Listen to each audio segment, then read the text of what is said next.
Hi guys, good morning. આજે 13 April 2026. આ અમારી ચેનલ જે કિચન ગાર્ડનની છે એમાં હવે આજે નિયમ એવો કર્યો છે આજથી કે વેજીટેબલ કિચન ગાર્ડનના બ્લોગ બનાવવા અને ડેલીનું અમારું રૂટિન દરેક મિત્રો સુધી પહોંચાડવું. દરેકને ખબર પડે કે દરેકની લાઈફ કેવી ચાલી રહી છે. તો મિત્રો એમાંનું આજે આ એક શૂટિંગ કરતા સવારમાં કોબીજની અંદર નિંદામણ ઉગી ગયું કે જે નકામી વસ્તુ કહેવાય. બરાબર, કોઈ પણ પાક વાવીએ તો સાથે સાથે આવું બધું ઉગતું હોય તો આને દૂર કરવું છે. તો એનો એક બ્લોગ કીધું લાવો મિત્રો સુધી પહોંચાડીએ. ગુડ મોર્નિંગ કહેતા પ્રાકૃતિક ખેતીની જે શરૂઆત કરી છે અમે એનો એક આ વિડીયો છે. અને એમાં પણ પોતાના ઘર માટે વાવી છે કોબી, પણ અંદર નિંદામણ હોય તો એને કાઢવું પડે. તો એનું આ બ્લોગ દ્વારા તમને બતાવવાની કોશિશ કરી છે મેં. મિત્રો તમે જોઈ રહ્યા છો કે આજે બ્લોગિંગનો જમાનો છે. તો યુટ્યુબ ઉપર બ્લોગિંગ હવે ચાલુ કર્યું છે આજથી. આજે 13 તારીખ તમને તારીખ મેં કીધી એ પ્રમાણે 13 એપ્રિલ. અને પ્રથમ બ્લોગ કોઈ એને એડિટિંગ કરવામાં આવશે નહીં. જે નેચરલ હશે, સત્ય હશે એ જ બતાવવાનું. તો આ રીતે નિંદામણ પણ અમે કાઢતા હોઈએ છીએ. એનો તમને વિડીયો બતાવ્યો. જો ઘણા ટાઈમથી યુટ્યુબના કામ માટે બહાર ફરતા નિંદામણ બહુ મોટી સંખ્યામાં થઈ ગયું છે. તો આ હતી કોબીજ. અને ડેઈલીનું મોર્નિંગમાં મારું અહીંયા કિચન ગાર્ડનિંગમાં રાઉન્ડ હોય છે. તો આપ બધા પણ શક્ય હોય તો નાના કિચન ગાર્ડન બનાવો અને દવા વગરની શાકભાજી ખાવાની કોશિશ કરો. કંઈક અવેરનેસ લાવીએ. આજનો યુવાન અવેરનેસ નહીં લાવે તો કોણ લાવશે?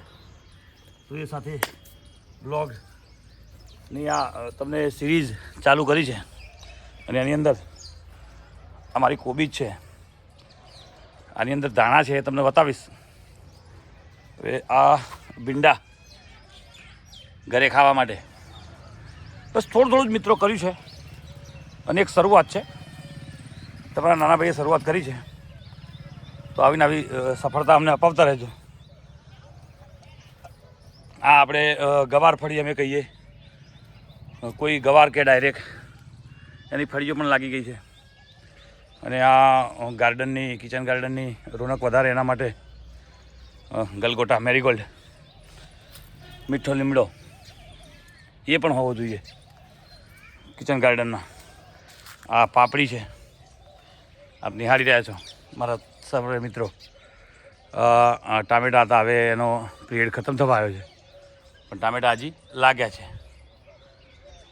એટલે એની અવેજીમાં આ નવા ટામેટાના છોડ લગાઈ ગયા છે. કિચન ગાર્ડનનો એક નિયમ એવો છે કે સમયાંતરે બીજા છોડ લગાવતા જવા પડે. બરાબર, આ છે ચોળી. બરાબર, દરેક મિત્રોને બતાવવાની કોશિશ કે ચોળીની અંદર મેં લગાવ્યું છે મરચું. દેખાય છે તમને? ચોળીમાં મરચું લગાવવાનો એક મોટો ફાયદો એવો છે કે એને થોડો છોયડો મળી રહે એટલે મરચું બને.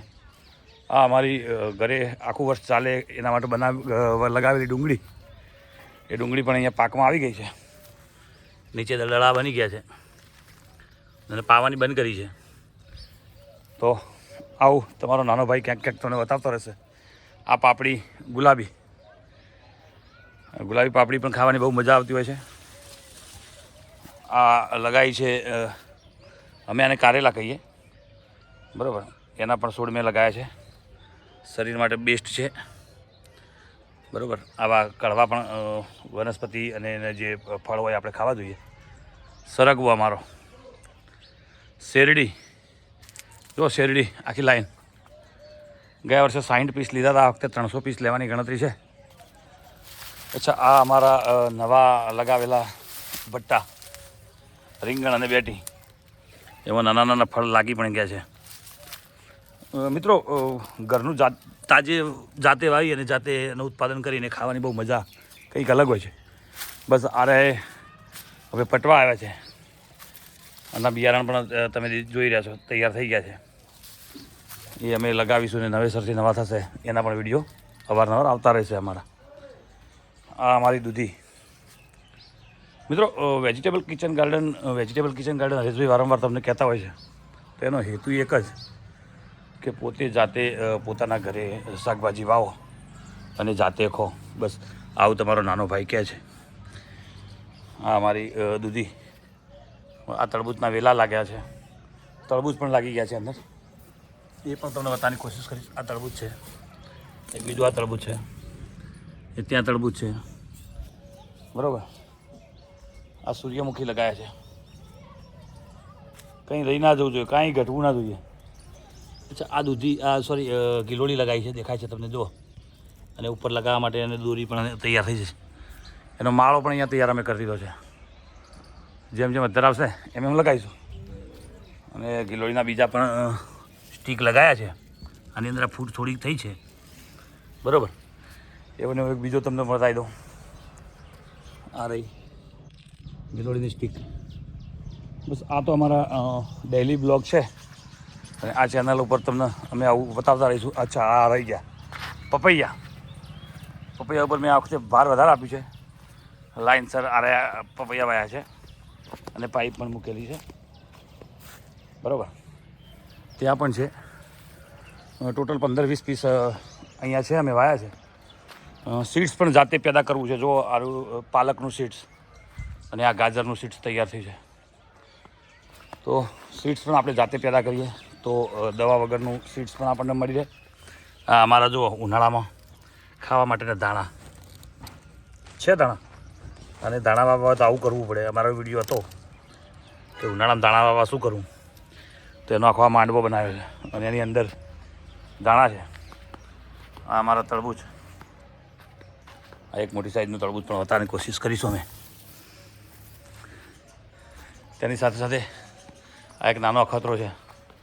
આ કારેંગડાના વેલા થઈ ગયા છે, વેલા પડી ગયા છે કારેંગડાના, બરાબર. આ સૂર્યમુખી છે. પોપટોને ખાવા સ્પેશિયલ કેસમાં છે. પોપટ માટે જ. હા, માણસ પોતાના માટે તો ઘણું કરે છે, પણ આ પોપટ માટે પણ અમે લગાવ્યું છે. તો અમારો આ બ્લોગ 8 મિનિટનો થવાનો છે. તો અંત સુધી જોડાઈ રહેજો અને બ્લોગિંગની જે અમે આ ચેનલ ચાલુ કરી છે એમાં અમને સપોર્ટ આપજો. ને ગુડ મોર્નિંગ, જય જવાન, જય કિસાન, જય જય ગરવી ગુજરાત. હું તમારો નાનો ભાઈ Haresh Patel. Okay, bye bye. Next વિડીયોમાં મળીશું.